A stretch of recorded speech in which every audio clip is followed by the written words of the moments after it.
For the purposes of the 100 sub episode, we are venturing deep into the archives of the Ordo Xenos, aka the cellar, and we find this nice box. So, what's inside? It's neatly labeled, as you can expect from a Swiss. So let's have a quick look. Welcome to SwissHammer, your channel for modeling in Warhammer 40k. My name is Tammer, and I will be guiding you through this video. Before moving on to the big box reveal, I want to start with a big thank you to the first 100 subscribers, and of course the ones that have been joining since then. Your support and comments are massively appreciated, and each of you has helped to grow this channel. For everyone not yet subscribed, it is of course also quite an achievement to count among the first 200 subscribers, so don't let the first 100 spots being already taken hold you back. With the G's out of the way, let's get back to the archives of the Ordo Xenos. Oh, and we find truly ancient gems. What's this? Granites. No one saw this. Move away, move away. Ah, this is the box we are looking for. Bad lighting, very bad lighting.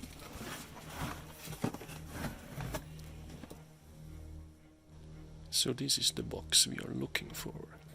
The hidden secrets from ages long gone. Let's see what's underneath. Up here. Oh.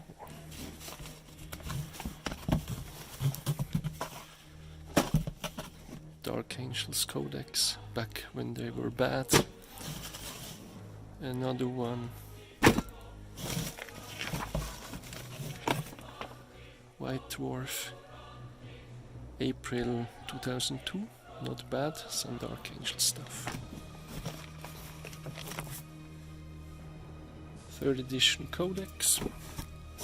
Oh, haha, someone remembers this one. But what's in the box? Let's see if this still opens. Good old GW quality.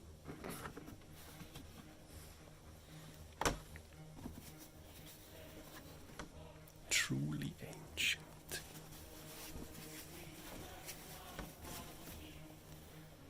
Nothing like some good old Dark Angels.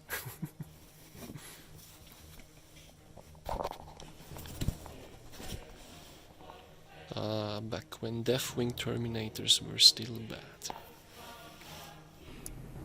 Truly, it is a day for nostalgia. Back in 2001, I started the Warhammer 40k tabletop hobby with my first army, the Dark Angels. A lot of these models are metal, including the Deathwing Terminators. There are also a bunch of plastic monopose tactical marines, which look quite underwhelming when compared to what's available these days. Anyway, this is the painted and intact part of the army, which is about half of the total strength. The other half is not fully painted, or in case of several vehicles, took some damage over the years. Back when I started playing with a group of friends, the majority of us were new to the hobby, and as such everyone had basically grey or primer only armies. So I think we all ended up just mostly building and playing rather than painting. I suppose I never fully recovered from that. One model that unfortunately didn't make it on the picture is a metal dreadnought that weighs a ton and constantly toppled over while playing. Poor guy. I'm planning to restore the vehicle sometime in the distant future. Maybe some of them even get reassigned to the Deathwatch. Who knows? Fast forward to 2021. The army turned a little darker. This is the fully painted part of my Deathwatch army, minus the majority of the bases. I still haven't fully settled with the theme I like, and I'm still hoping for some inspiration. If you guys have any basing recommendations, I would love to hear them in the comments. As I'm more a builder than a painter, I usually have a bit of a painting backlog, but I try to alternate between the two these days on a regular basis. In general, I try to build a theme around the different unit types or even squads. For instance, I'm doing the Outriders as Raven Wing, while the Inceptors are mostly Raven Guard, with 2 Dark Angels mixed in. For the Vanguard Veterans, I created the Weirdo Squad, which basically has a collection of cursed and or otherwise odd chapters, Legion of the Damned, Lamenters, Blood Angels Death Company, and even a demoted Sanguinary Guard. I guess he managed to misplace one of Dante's cups. The Intercessors, on the other hand, are a wild mix of the chapters, but that's mostly because all their weapons are magnetized, so I want to be able to swap out the weapons rather than having them represent a specific mix of chapters. For the near future, I'm still working on finishing all my Blade Guard veterans, the Eradicators, and also have a lot of Terminators to paint. I love how they got improved for 9th edition and look forward to finally play them again. Furthermore, I'm of course eagerly awaiting the release of the Heavy Intercessors and planning to build 10 of them, giving me the flexibility to run 2 Indomitor kill teams in a single list if needed, though I'm not sure how much play that will see. As a future project, I'm also going to do a Gladiator tank and the Dreadnought conversion. Really looking forward to building these 2.